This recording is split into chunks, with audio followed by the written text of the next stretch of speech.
This is the Rich Dad Radio Show. The good news and bad news about money. Here's Robert Kiyosaki. Hello, Robert Kiyosaki, the Rich Dad Radio Show, the good news and bad news about money. And today we have a very special guest because the subject today is China. And this is March 2022. And unless you've been living on the rock, everybody was wondering if Putin was going to whack the Ukraine. And everybody said, no. So he whacked him. And now, as we're talking, his efforts are slowing down because unlike Biden, that coward, the Ukrainians are fighting back. It's interesting, too, that Biden took a lot of money out of the Ukraine. So I thought that was interesting, too. And it was Trump who armed the Ukrainians. So both countries are fairly corrupt, but I think it's interesting that they're fighting back. So the other side of the coin is China. And then during the Beijing Winter Olympics, there was a picture of Putin and Premier Xi, very powerful men, standing together, while America has the biggest, weakest president, probably the most dangerous president we've ever had. And so as this, Jordan Peterson, who is very much against the postmodern education world, says if you think strong men are dangerous, you should see what weak men are capable of. So Putin and Xi are very, very strong men. But Biden is doing more damage because he's a wimp. And, he opens the whole southern border, lets people through. He evacuates out of Afghanistan. He cuts off oil production in America to keep the greenies happy. So Biden is a very weak man, and you have two very strong men, Putin and Premier Xi. So our guest today is, they call her the Oprah of China, and she has got the pulse on it. She's an American, but she goes back and forth with freedom. And she's very popular in both countries, actually worldwide. And I want her to give an idea what's happening in the macro sphere of China, what's happening there. When we had dinner in Honolulu just recently, the question I always ask every Chinese person, is Xi going to whack Taiwan? Because that's, China has been pounding Taiwan since I was a kid. And they were shelling it because it was called Formosa back then. And they would just lob shells across. So when Putin hit Ukraine, Premier Xi overflew Taiwan. And so these are global things, but also that our guest today is Yue-Sai Kan. He's also into real estate in Hawaii, and real estate prices are so high right now that the average Hawaiian or the local person cannot afford it. So it's really, from Hawaii to across America, what is happening with the world. So, Yu-san, would you give us a little of your background and how you got to be the Oprah of China? Well, it's very flattering to be called Oprah of China. Well, that's how much power you got.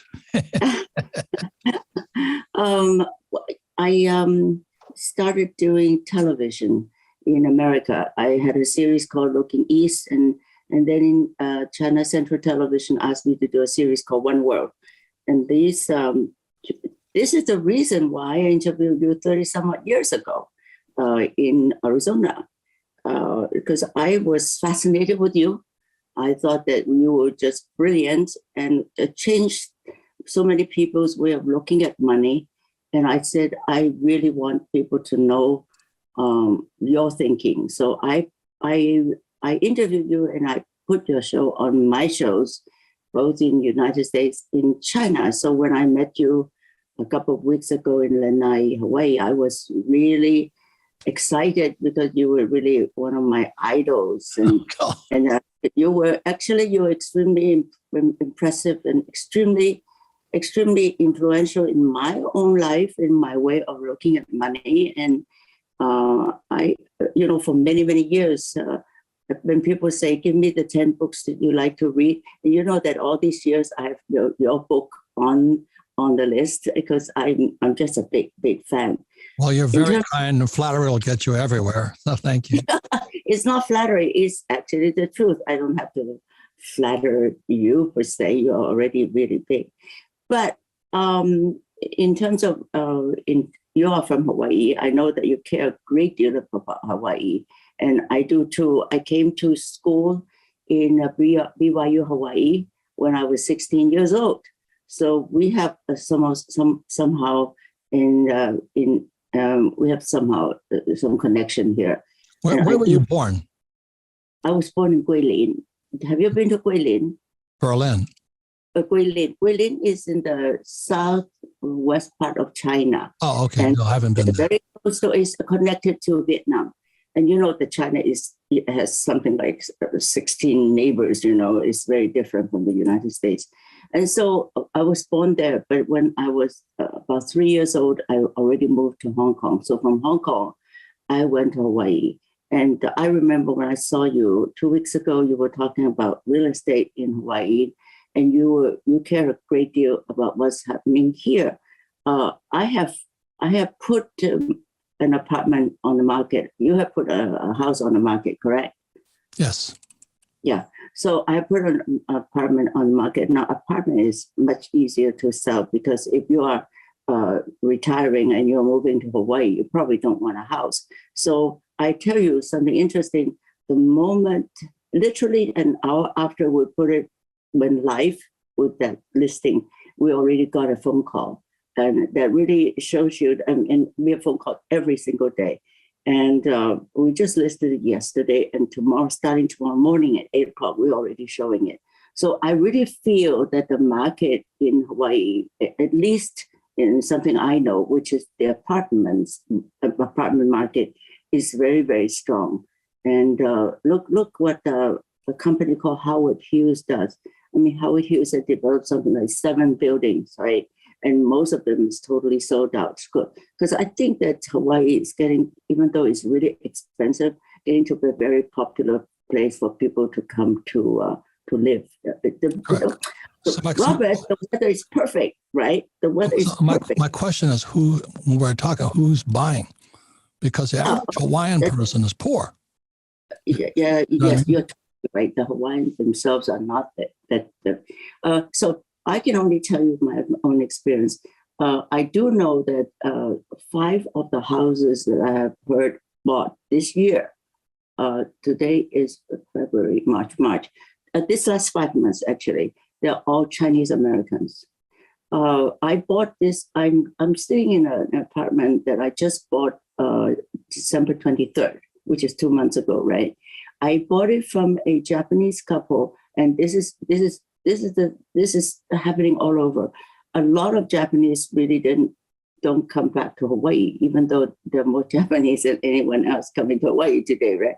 It has always been Hawaii is really not only run by the Japanese, it's really occupied by the Japanese.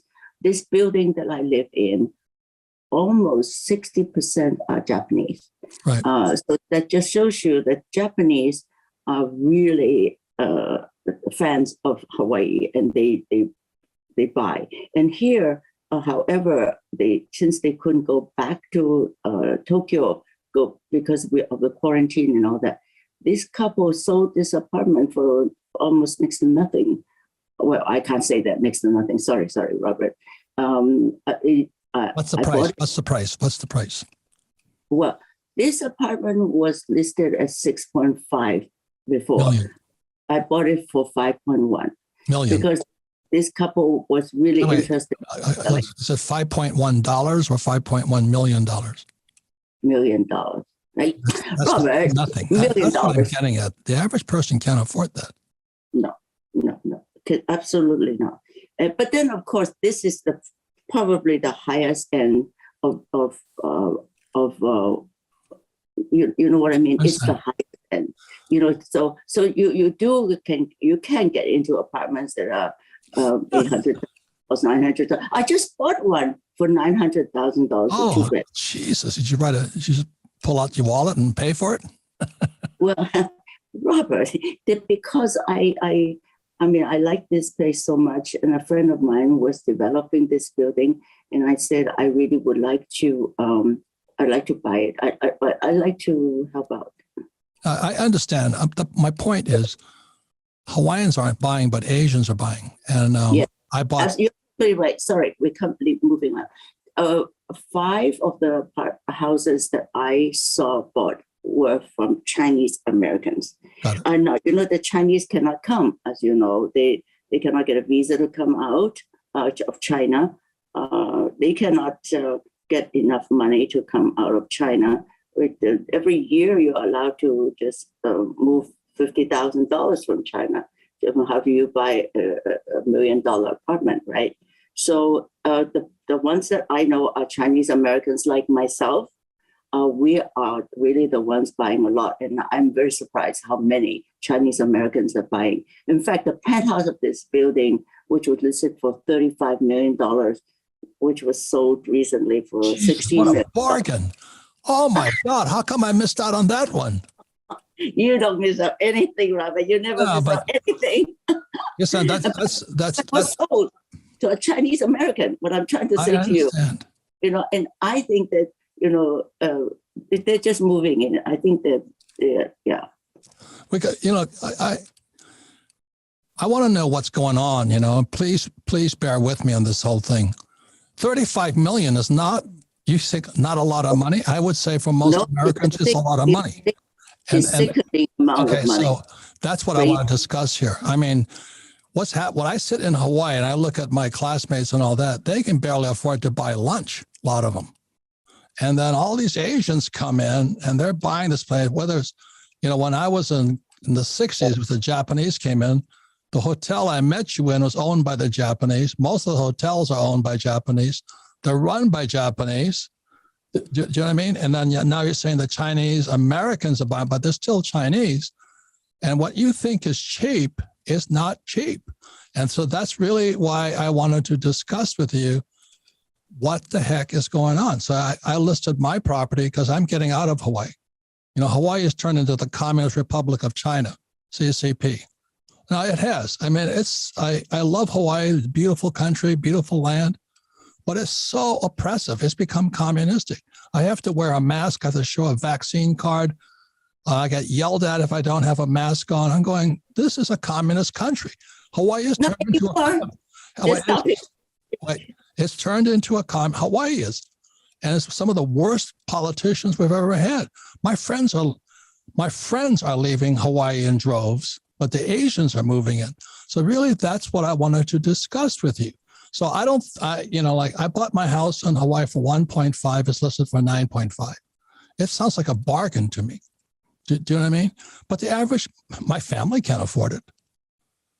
Do you know what I mean? So this is really kind of what I wanted to find out. If you're the Oprah of China, what is going on out there? Because you have the Putin invading the Ukraine, Putin with Xi at the Olympics, and you say the Japanese are returning to Japan, but the Chinese, who are from China, but they're raised here, are buying it, but the locals cannot. That's my concern. And if we don't watch that trend, and then when I talk to my friend Chad, who's good friends of everybody, the captain, his girlfriend is Chinese too. And I told her that, Xi is going to bomb Taiwan. She goes, no, he never will. But you remember Hong Kong, that's you guys all say that. You don't know how treacherous that country is, China. I have a gold mine in China they took from me. Okay, so do you understand what I'm saying here? So I operated at a kind of a different type of level here. But Hong Kong used to be a free country also. It's gone. So that's my concern. How communistic is America going? You have Putin on one side, you have Biden in the middle, who's sabotaging America by taking out our pipelines and pulling us out of Afghanistan, opening up the southern border. And then we have the Chinese buying up Hawaii. So that's my concern. So when we come back, I'd like to, if you think about what you think is going on in the psyche, because my classmates can't afford anything because they're from Hawaii. We'll be right back. Out here in Phoenix, the cost of rent has gone up 28%. Thanks to record inflation, almost every living expense has gone up. And inflation can erode your personal wealth too. That's why I think investing in assets that offer protection from inflation is critical. There's an overlooked asset that some experts say is a good store of wealth today. When volatility raged in 2020, its prices outpaced 10 other major asset classes, according to Citi. This investment isn't gold or some type of stock or bond. I'm talking about blue chip art. In fact, blue chip art prices outpaced S&P 500 by 164% from 1995 to 2021. And thanks to Masterworks, you can invest in million-dollar art. To add this asset to your portfolio, visit masterworks.io/richdad for priority access. That's masterworks.io/richdad. And see important disclosures at masterworks.io/disclaimer. Welcome back, Robert Kiyosaki, the Rich Dad Radio Show, the good news and bad news about money. It's really about China, Russia, communism, Biden, and all this stuff, the gap between the rich and the poor. And you know, when UC says that, it's a bargain, went from 35 million to 16 million, we have a problem, you know, in that, Houston. Anyway, our guest today is Yue-Sai Kan, Yue-Sai Kan. They call her the Oprah of China. She operates all over the world. She's very famous, very influential. And the reason I want to, you know, she interviewed me before, but I was just back in Hawaii. I was on an island of Lanai that's owned by one guy. His name is Larry Ellison of Oracle. I think Musk bought a place there. Bezos bought a place there. Gates wanted to buy a place there. My friend bought a place on Lanai. And I tell you, the gap between the rich and the poor is so extreme. But I think there's something more dastardly going on because I built a gold mine in China back in 1990. And the Chinese government just took it. You know, we just did an interview with Rick Rule about gold and silver and all this. Gold and silver and all this stuff is going on, but the gap between the rich and the poor is too wide. So when we're in Hawaii, you have these guys who are buying, and I can't afford to buy the island of Lanai, but I can't afford what I want to afford. At the same time, you see homeless people parked all along the street. And not in Lanai. Let me finish. And the Chinese and the Japanese are buying the goddamn place up. And all of our Hawaii, you know, you go to the Hawaii, all the news is about how corrupt Hawaii's government leaders are. They're just corrupt. They're pocketing money left and right. My father ran for lieutenant governor of Hawaii. Another thing that's happening, because he couldn't stand the corruption of Hawaii. And then my friends like John McGregor and J.W. Wilson, guys, we grew up in Hawaii, we're leaving Hawaii. And everybody says, oh, this is paradise. But you know, I have a house, I have probably the best property in Hawaii, in Waikiki, right on the point of Diamond Head. I only paid 1.5 for it. They want to offer me 9.5. But the average guy can't afford it. That homeless guy can't afford it. And my biggest concern is the homeless guy's going to move in while I'm not there. So we have this huge problem. So Yue-Sai, I wanted to find out what's going on because she just said earlier the Japanese moved out, but the hotels I met her in this last trip, last month, owned by the Japanese. And now the Chinese are moving in. But she said, look, they're Chinese American. They're still Chinese. No, not the same. Absolutely not the same. Chinese Americans are very different from Chinese. So I'm just preparing people for what's coming, which is a promotion of my book called The Capitalist Manifesto, because I went to Vietnam and I shot a lot of Asians out there. I'm an Asian American. I still fought for America. America is being sold out by our own leaders. So what is your point of view on this whole thing? How does it justify a $35 million apartment not marked down to 16? And that's a bargain. You got homeless all over the place. That's my concern. You can't justify that, but that is the system. This is America. In Hawaii, one of the biggest problems is for so long, it's been run by one party. And that party was Democrats. You know, I mean, seriously, the Republican Party is actually non-existent there. So there is no opposing. My father was a Republican because the Democratic Party is so corrupt. I mean, look at how corrupt. I was just there. They arrested 5 of your guys. I mean, the 5 of your political leaders. They're all on the bribe. They're all taking money. True. When one party is so powerful, look at the other problem with Hawaii will be the unions. It is so powerful in the unions. Thank you. The AFL-CIO, the Hawaii State Teachers Association. Oh my God, yeah. I mean, if you want to run for governor or anything, a lieutenant governor, your father, and he wasn't supported by the unions. He has no.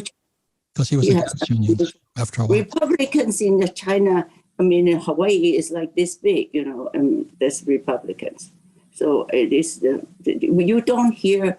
We are supposed to hear opposing viewpoints. You're supposed to have two-party system here, but in Hawaii you don't really, and that's why it makes things so impossible. Thank you. Thank you for saying that. You're taking your life in serious. You're in serious trouble now. No, the reason I wanted you on this program is you got guts. You see the world. You travel the world. You see the world from a different point of view. You and I are Asian, except I'm fourth generation. My family came over in 1880. You see, and what I see is my friends are moving out of Hawaii. My next door neighbor just moved out to California, proving she's not that smart. But if I would have gone a little bit further to Arizona, not California. But the world is collapsing under communism, and we can't see it. I don't see. It depends on how you define communism. Let me try to say something. You said it. You said it. One government. What's one government? One government. That's true. Can I say something about Hong Kong? Because I grew up in Hong Kong. Good. And Hong Kong is legitimately Chinese. It was over 100 years. It was the British colony, we all know. And then the Chinese took over in 1997.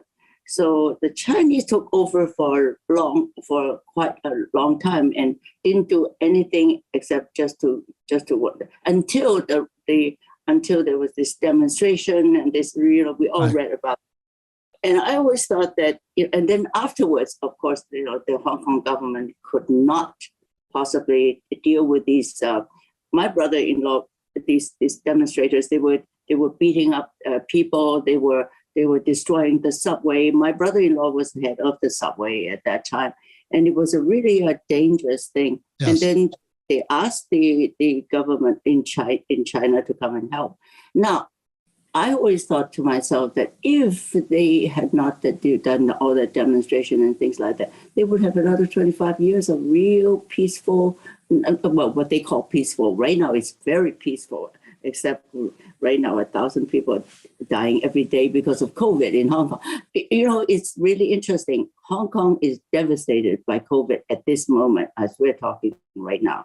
Hong Kong is really a disaster at this moment. My sister said to me just now that she's not coming out of her apartment, her house, because she's so scared. So I always thought that if they hadn't done that, then Hong Kong would have stayed exactly the same for 20 some odd years. So I don't know how. Everybody wants things to go back to normal. I'm saying the communists are taking over. And that's why I wrote my book, Capitalist Manifesto, because most people never read this book here. It's called The Communist Manifesto. Never. Most people have not. Have you read the book? Never. See? Never. It was written in 1848. Mao followed it. That's why my aunt had to escape from China. She moved to Taiwan, I think, in 46, and she's in Washington, D.C. now. But yes. My concern is, and the reason I wrote this is Communist Manifesto, and I wrote Capitalist Manifesto, is people can't see what's coming. That's my concern, and I'm concerned about in Hawaii. I'm not kidding.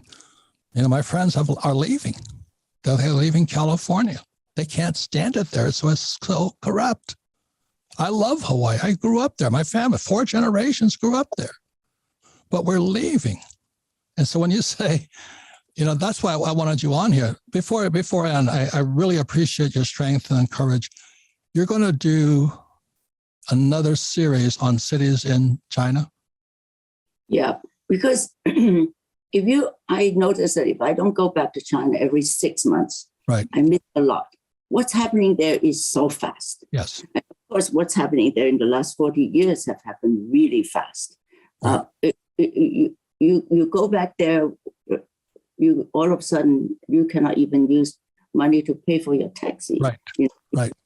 It's so crazy. Things are so fast, and so I feel that if I could do a television series to explain what I did, why cities, Robert? You know why cities?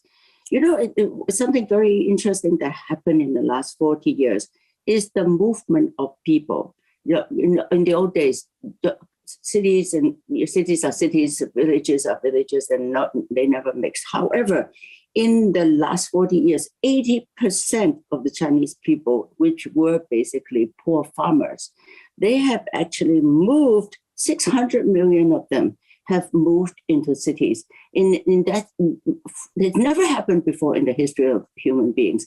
And their movement have changed Chinese cities quite fundamentally, which is something a lot of people just ignore. I mean, everybody knows China can build things very fast. You can build a hospital in 10 days. You can build a bridge in a weekend, right? But this massive immigration is so fascinating to me. And I really wanted to know what actually is happening. If I don't go back to China in 6 months, I miss, right? And I haven't been there for 2.5 years because of COVID. It just I can't stand 21 days of quarantine. Why would I do that, right? No. But if I can go there without quarantine 21 days, which is still a question mark, I would love to do a TV series. And I know you're doing these shows to educate people, to really have an interesting, intelligent conversation. I really would like to do an intelligent television series about cities in China. I introduced 21 countries to China when I was producing television for China. I introduced them without prejudice. So I think that's a great idea. I wish you the best of luck on it, because when they opened the doors to China, I flew to Hong Kong and I crossed into China because I wanted to see it before it went west. So I was there, I was riding the buses around China and all that. It was a dirt poor country. So exactly what you're saying is I don't think Americans see how fast they're coming on. Because I still remember riding this bus in China. They had the Chinese guards watching us. I blend in because I'm Japanese. And the bus driver's driving along the road. There's this duck farmer. I mean, this was poor. There was no cities and no buildings. The Chinese looked like Filipinos because they were so emaciated and in the sun. They lived in mud huts. And I wanted to see it before it turned. And this is how strange it was. This bus is driving along. There's a Chinese duck farmer with hundreds of ducks, and the bus driver hit him. Didn't even stop. I went, holy mackerel. So I've been watching this for a long time. Like I said, I went to Vietnam. I fought a number of Chinese soldiers out there. So we knew the Chinese were supplying the North Vietnamese. So I've been watching this for years and years and years and years and years. So that's what concerns me is my friend, when you say that we call it Chinese Americans, but the regular people cannot afford to live in Hawaii. That's why homelessness is through the roof out there. Well, of course, there are a lot of very poor Chinese Americans as well. But you see a lot of Chinese, actually, I shouldn't talk about just Chinese, but the IT people make so much money today. Yeah, I don't disagree. Yeah. But the Rich Dad Show is how do you educate people, to make money. So that's really what we do. Anyway, I wish you the best of luck on your. I think the more you can educate the world, not just the West, into what's going on in the Chinese cities, because I've gone back there a number of times now. It's staggering how fast China can build, how fast they can get things done. It's staggering. But I never forget they're a centrally controlled government. That's communism. Mm-hmm. And that's why this book here, written by Karl Marx in 1848, is coming true today. And that's why this is March 2022. Putin is in Ukraine. So you see, I thank you very much for your work. Thanks for interviewing me. But we have a very serious, I don't know if it's a problem, but it's a world change right now. And then the only thing as an optimist, I hope China bombs Taiwan, because if they do, my real estate prices go higher again, because they'll evacuate. I don't think I hope they don't. I hope they don't. But what I'm saying here is we've really got to pay attention because too many people are sound asleep at the wheel. My friends have left Hawaii. That's how bad it's gotten. It's turned communist. So I thank you very much. Keep up the good work. And thank you. We'll be right back. Welcome back, Robert Kiyosaki, the Rich Dad Radio Show, the good news and bad news about money. I want to thank our guest, Yue-Sai Kan. I mean, she interviewed me years ago, because she is the Oprah of China, very influential woman. But like she says, she hasn't been back to China in 2.5 years because of COVID. But as we all know, COVID came out of China. Trump will rub in, day out, and Silicon Valley will not let you use the word China because it's called censorship. And when you get censored, that means it's communism. Do you know what I mean? And it's such a strange world. It just breaks my heart. My friends have left Hawaii. I go back there. They're leaving in droves. And then she says, oh, what a bargain. $35 million for a condo, marked down to 16. I'm going, geez. Let me sign up for more. Right, just write a check for that one. Yes, and then, Howard Hughes is building out there and all this. Mm-hmm. And my question to her when I met her just last month in Hawaii, who's spending the money? Chinese. So what do you think, sir? Well, that brings up an interesting point. With this Ukraine-Russia conflict happening, war, I guess I should call it, it's more than a conflict. There has been a ton of talk about Russians buying these high-priced penthouses and apartments in like Miami, California. So it got me thinking during this conversation, what's bringing them here? Why are they spending their money? Is it like... Well, it's a good America. Because it's not communist yet. No, but America is the promised land. Mm-hmm. And people forget that. Unfortunately, our educators she says the teachers unions and all that, they control the Teamsters union. They control Hawaii. And Teamsters and all that, I'm not against unions, but unions are Marxist. Workers of the World Unite, Karl Marx. This book right here. You got to read this book, 50 pages. And she hasn't read the book. And they don't know they're communists. They're not bad people, get me wrong. But, oh, yeah, this is wonderful. This is all this. But my friends are leaving. It is censorship. It is totalitarianism. It's just like, Trudeau of Canada. He shut, I don't know what else he's doing, take money out of the banks and all this. When is this going to end? It only ends when people say, oh, no, don't worry, that'll never happen. And that's why I was rough on her. She's a good woman. She cares. But a $16 million condo is a bargain. I'm going, and meanwhile, on the streets of Hawaii, all these guys in tents. Yeah. Yeah. And so something is going on, but everybody says, oh, don't worry, it's a lot of money. So that's why I was a little tough on her. She's a strong person, Yeah. So what do you think, Sarah? It just makes you wonder what, we've talked about on here about the gap between the rich and the poor widening. And I think you just have to look to Hawaii to see it. How do you have such extremes? What is happening? And I think that's something that we're trying to, I don't want to say solve, but that is our mission of the Rich Dad Company, is to elevate the financial well-being, because that's what's missing in schools. And and my poor dad was head of education for the state of Hawaii, PhD, Stanford, Northwestern University, Chicago. He knew nothing about money. Mm-hmm. And when I read this book here, The Communist Manifesto, in 1965, because I went to military school. And in military school, they said, you have to know your enemy. And I realized, I hate to say this, but most of my friends and family are communists. Yeah. They just don't know it. They're anti-rich, they want to tax the rich, and they're pro-union. I'm going, holy mackerel, and they have no financial education. Right. And you see the gap going so big. My concern is what I can get into is revolution.